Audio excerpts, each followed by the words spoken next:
Un drapeau russe sur un tank ukrainien, exposé fièrement comme un trophée, un butin de guerre récolté au terme d'une bataille qui n'a même pas eu lieu. Saisi tout simplement des mains des Ukrainiens comme on vole une voiture. L'opération qualifiée par Kiev d'antiterroriste semble tourner à la déroute. Seule trace visible sur le terrain, ces démonstrations de force des avions de chasse et des hélicoptères de combat qui survolent sans relâche, à basse altitude, les villes aux mains des insurgés pro-russes. Depuis le début de la crise, le gouvernement ukrainien par intérim a adopté une stratégie d'intimidation vis-à-vis des populations rebelles pro-russes de l'Est du pays, menaçant d'éliminer purement et simplement ceux qu'il qualifie de terroristes s'ils refusent de baisser les armes. Une stratégie qui ne peut marcher qu'à condition que les soldats ukrainiens acceptent de suivre les ordres, et ici, c'est loin d'être évident.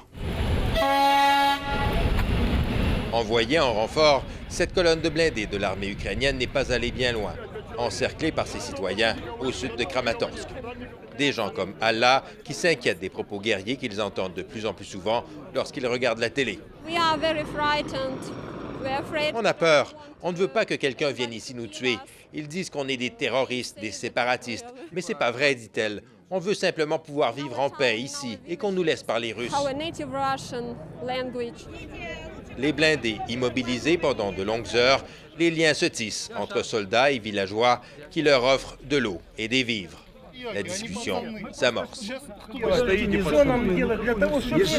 Essayons de trouver ensemble un moyen pour nous éviter de tirer, propose ce soldat.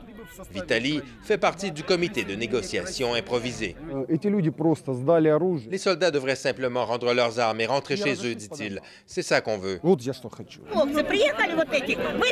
Au final, après un face-à-face de plusieurs heures, les soldats ukrainiens acceptent de démonter leurs armes légères, d'en remettre des pièces détachées aux miliciens pro-russes, arrivés entre-temps, et de repartir vers leur caserne, la fierté en berne.